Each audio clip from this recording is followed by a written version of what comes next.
हमारी योजना है बहुत बड़ी कि हम सारी जातियों की और आर्थिक क्षेत्रों की जनगणना कराएंगे। भारतीय जनता पार्टी को जो मात देगी केवल इंडिया का महागठबंधन ही उनको मात दे सकता है। ये असल में 400 पार नहीं है, 400 हार होने वाली है उसकी। मोदी जी तो बर्बाद करने चले हुए देश को। में आपका स्वागत है। मैं झांसी से अंकित चौधरी। आज हम खड़े हुए हैं झांसी में। यहाँ पर हम इस समय झांसी में मौजूद है, जहाँ पर हमारे साथ आम आदमी पार्टी के जिला अध्यक्ष असद खान जी हैं और कांग्रेस के शहर अध्यक्ष मनोज गुप्ता जी हैं। समाजवादी पार्टी से भी हमारे साथ आरिफ जी हैं एवं अन्य आम नागरिक भी हैं। उनसे हम जानेंगे क्या इनके मुद्दे रहेंगे और क्या ये राजनीति के बारे में कहना चाहेंगे। क्या लगता है आपको, क्या किन मुद्दों को लेकर आप जा रहे हैं? हमारे मुद्दे बिल्कुल स्पष्ट हैं। हमारा कांग्रेस का स्पष्ट घोषणा पत्र है। हम युवाओं को सरकार में आते ही 1 लाख रुपया सालाना इंटर्नशिप की स्कीम के तहत उनको निश्चित रूप से रोजगार देंगे। आते ही साथ हम गरीब परिवार की महिलाओं को 1 लाख रुपया सालाना उनको देंगे। लगभग 8500 रुपया महीना की आय उनके लिए सुनिश्चित करेंगे। हमारी योजना है शहरों में मनरेगा की स्कीम लागू करने की, जिसमें हमने श्रमिकों के लिए तय कर रखा है कि हम 400 रुपया पर डे की दिहाड़ी पे शहरों में भी मनरेगा की योजना लाएंगे। हमारी निश्चित योजना है किसानों के लिए। हम उन्हें स्वामीनाथन की रिपोर्ट के आधार पर न्यूनतम समर्थन मूल्य निर्धारित करेंगे। किसानों का हम कर्जा माफी करेंगे। हमारी योजना है बहुत बड़ी कि हम सारी जातियों की और आर्थिक क्षेत्रों की जनगणना कराएंगे और सरकार की नीतियां जो उस जनगणना में कमजोर तबके की जातियां होंगी उनके उत्थान के लिए हम सरकार की नीतियों को समर्पित करेंगे। हमारे निश्चित प्लान है। हमने 30 लाख नौकरियों का युवाओं से वादा किया है और उस वादा ही नहीं किया, हमने एक चार्टेड प्लान एक तय करके रखा है कि फला डेट तक हम 30 लाख की नियुक्तियां करेंगे। हम वो व्यवस्था सुनिश्चित करेंगे जो सरकारी नौकरियों में पेपर लीक की कोई गुंजाइश नहीं होगी। हमने गिंगबार के लिए जो इस वक्त 30 करोड़ लोग गिंगबार में काम कर रहे हैं, जोमेटो जैसी सप्लाई चेन में काम कर रहे हैं, उनके आर्थिक उत्थान के लिए और सामाजिक सुरक्षा के लिए हमने निश्चित रोड मैप बनाया है। कांग्रेस और गठबंधन के पास युवाओं के लिए एक निश्चित रोड मैप है, महिलाओं के लिए, श्रमिकों के लिए और सामाजिक उत्थान का एक रोड मैप किसानों के साथ हमने तैयार कर रखा है। हमने समाज के हर तबके के लिए प्लान बनाया है और हमारे वादों पर हिंदुस्तान की जनता यकीन कर रही है। आज हम सब लोग भाई अरशद जी और आम आदमी पार्टी के सहयोगियों के साथ, समाजवादी पार्टियों के सहयोगियों के साथ और हमारे आफाक जैसे पार्षद और शफीक जैसे पार्षदों के साथ मिलके हम घरों घरों में जा रहे हैं। मैं आपको एक वीडियो दिखाऊं, महिलाएं इतनी त्रस्त हैं, कोई बाजरे का खाना दे रहे हैं जो न तो पिसने लायक है न खाने लायक है। ये पूरी तरह फेल सरकार है मुद्दों से भटकाने की। कहीं आप देखो, कहीं माननीय प्रधानमंत्री जी के भाषणों में अपने 10 साल के विकास की चर्चा नहीं होती है, युवाओं के कल्याण क्या किया उसकी चर्चा नहीं होती है। लखीमपुर खीरी में जिस तरह में किसानों को कुचला गया, हरदोई में जिस तरह एक हमारी बेटी के ऊपर मिट्टी का तेल लगा के सरकार ने आग लगा के उसकी अंत्येष्टि की, उसकी चर्चा नहीं होती है। उसकी चर्चा नहीं होती है कि इनका विधायक बलात्कार करने के बाद सालों घूमता है और वो विधायक, उन्नाव का विधायक लगातार उस परिवार के 5 लोगों का मर्डर करता है। महिलाओं पे अत्याचार की चर्चा आप करेंगे नहीं। किसानों के 700 किसानों का इस किसान आंदोलन में मर्डर हुआ है, मैं उसको कत्ल कहूंगा, कत्ल हुआ है, उसकी चर्चा माननीय प्रधानमंत्री आपके पास आते हैं आपके पास। इस समय मोदी जी कह रहे हैं 400 पार, उस पर क्या कहना चाहेंगे सर जी? देखिए, मोदी जी का जो समझ में आता है कि 2014 में जब वो आए सरकार में और काला धन लाएंगे और भी तमाम वायदे उन्होंने किए थे, और जब वो पूरे नहीं हो पाए तो 100 दिन भी नहीं लगे और वापस वो हिंदू मुसलमान के एजेंडे पे आ गए। और तब से जो उनका एक जो आधार था, जब वो खिसकना शुरू हुआ तो उनको बुरे बुरे सपने आना शुरू हो गए। और ये भी जो 400 पार का जो है, ये असल में 400 पार नहीं है, 400 हार होने वाली है उसकी इनकी।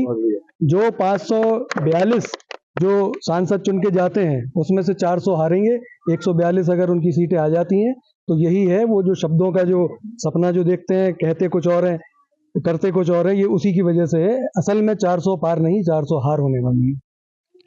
आरिफ जी, क्या लगता है आपको? मोदी जी कह रहे हैं कि अगर सरकार बनती है कांग्रेस की तो वो दोबारा मुसलमानों को दे देगी, क्या कहेंगे इस पर? देखो भाई, हम पहले भी ये सभी लोगों को बता चुके हैं लगता है कि भाई इस समय भारतीय जनता पार्टी बौखलाई हुई है, क्योंकि समाजवादी पार्टी और कांग्रेस पार्टी के और तमाम आज आप पार्टी के जो गठबंधन महागठबंधन हुआ है उससे पूरी तरह से बौखला गई है और कुछ भी अनाप शनाप बके जा रहे हैं। भाई वो जानते हैं कि भाई हमें जो भारतीय जनता पार्टी को जो मात देगी केवल इंडिया का महागठबंधन ही उनको मात दे सकता है।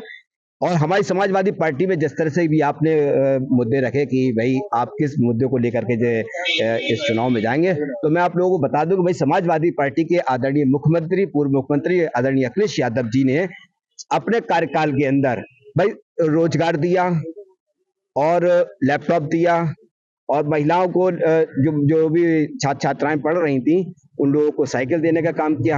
अब जो हम लोग महागठबंधन के लोग हैं, आटा से लेकर के डाटा फ्री तक हम लोग अपना काम करेंगे। निश्चित रूप से ये इंडिया गठबंधन पूर्ण रूप से अब सरकार बनाने हम लोग जा रहे हैं। अखिलेश यादव, राहुल गांधी और एक और मोदी जी, क्या? अखिलेश यादव, मोदी जी के बारे में आप क्या कहेंगे? मोदी जी तो बर्बाद करने तो लगे हुए देश को, संविधान खतरे में है, संविधान खत्म करके देश को बर्बाद करना चाहते हैं मोदी जी। और बिल्कुल भाजपा इस टाइम बिल्कुल उतार हुए देश को बिल्कुल बर्बाद करने की, आप भी जानते हैं। वो तो सिर्फ हिंदू मुसलमान मंदिर मस्जिद कहाँ ढूंढ रही, मस्जिदों के नीचे मंदिर ढूंढ रही है, मुसलमान हिंदुओं को लड़ा रही है आपस में, सिख ईसाइयों को लड़ा रही, सब उनका काम ही यही लड़ाना, सब लड़ा के हम अपने वोट सीधे करें। तो विकास के बिल्कुल बात नहीं करती, विकास के नाम पे ना रोजगार के नाम पे कुछ नहीं करती, कुछ भी नहीं है। भाजपा टोटल यही है धंधा कि लड़ाओ आपस में और अपना राज करो। वो जो अंग्रेजों का था काम वही अब भाजपा कर रही, वोट डालो राज करो। अखिलेश जी, क्या फर्क मानते हैं आप प्रदीप जैन में और अनुराग सर? फर्क है कहाँ? देखिए फर्क तो ये हम कहेंगे तो आप कहेंगे, आप उनकी पार्टी के हैं तो आप कहेंगे फर्क तो आप झांसी जनता से मालूम कर लीजिए और ललितपुर जनता से मालूम कर लीजिए। फर्क इतना है कि पहले इससे पहले उनकी सांसद उमा भारती जी भी रही है, देखा हो आपने, और अनुराग जी भी रहे हैं। उन्हें नहीं मिलते, आप उनके मालूम कर लीजिए, ना तो वो ढूंढे मिलते थे ना उनका फोन उठता था। और प्रदीप जैन जी जैसे व्यक्ति है, ऐसे लोग खड़े ऐसे मालूम कर लीजिए, आप बाद में हमसे पूछ लीजिए या आप जनता से मालूम कर लीजिए। प्रदीप जैन जी व्यक्ति ऐसे हैं कि जब वो अध्यक्ष थे तब भी वैसे थे, आम आदमी की तरह, विधायक रहे तभी वैसे थे, वो दोबारा विधायक बने तभी ऐसे थे, सांसद बने और मंत्री बने। शायद हमारे मोहल्ले के लोग खुद गवाह हैं कि वो हमेशा की तरह चाहे चुनाव हो अथवा न हो, सुख दुख में हमारे मोहल्ले वाले, हमारे झांसी वाले, हमारे नगरवासी जब भी उनको याद करते हैं, चाहे उनके पास गाड़ी हो अथवा न हो, पैदल आ जाते हैं। वो ये फर्क है। वो बाइक से आ जाते, ये फर्क है। वो आप कहोगे कि भैया मंदिर चलना तैयार है, वो आपको मस्जिद चलना तैयार है, आपके भंडारे में तैयार है, आपके मीलाद में तैयार है। वो यानी वो हर वर्ग, हर धर्म, हर जाति, समाज को एक समान मानते हैं। उनके अंदर कोई भेदभाव नहीं है, ना उनके अंदर कोई छक्के की राजनीति है, ना उनके अंदर कोई लालच है, ना उनके अंदर कोई धोखा है कि वो लोग क्या करते, चुनाव आ गए तो तमाम तरह की बातें करते हैं। अब प्रदीप जैन जी में इतना फर्क है कि 12 महीने रेगुलर, जब वो कुछ नहीं थे तब उन्होंने काम करा, जब बने काम करा, आज काम कर रहे हैं। और इंशाल्लाह हमें यकीन है, हमारे झांसी वासियों को यकीन है, हमारे वार्ड वासियों को यकीन है, हमें यकीन है कि चुनाव के बाद रिजल्ट कुछ भी आए, वैसे रिजल्ट इंशाल्लाह अच्छा ही आएगा। इंडिया गठबंधन अच्छी मेहनत कर रहा है, हमारे नेता अच्छी मेहनत कर रहे हैं, रिजल्ट इंशाल्लाह अच्छी आएगा। उसके बाद आप देखना प्रदीप जैन जी हमेशा फील्ड में नजर आएंगे आपको, अभी भी आगे भी, मगर ये लोग गायब हो जाएंगे। ये फर्क है प्रदीप जैन जी में और लोगों में, ये फर्क है। मैं आपको बहुत संक्षिप्त में प्रदीप जैन और दूसरे नेता का फर्क बताता हूँ। बहुत संक्षिप्त में बताता हूँ कि प्रदीप जैन से आप 2 मिनट में मिल सकते हैं और दूसरे नेता से आपको मिलने के लिए दूसरा जन्म लेना पड़ेगा, सबसे इम्पोर्टेंट। तो अगर आपके पास दूसरा जन्म लेने की हिम्मत है और इंतजार है तो आप दूसरे को चुनिए, अदरवाइज प्रदीप जैन को चुनिए। झांसी की आम जनता और आम आदमी पार्टी के जिला अध्यक्ष एवं कांग्रेस के शहर अध्यक्ष, झांसी से अंकित चौधरी, श्रेष्ठ यूपी। उत्तर प्रदेश की हर खबर से अपडेट रहने के लिए श्रेष्ठ यूपी को करें सब्सक्राइब, बेल आइकन दबाएं और देखते रहें श्रेष्ठ यूपी।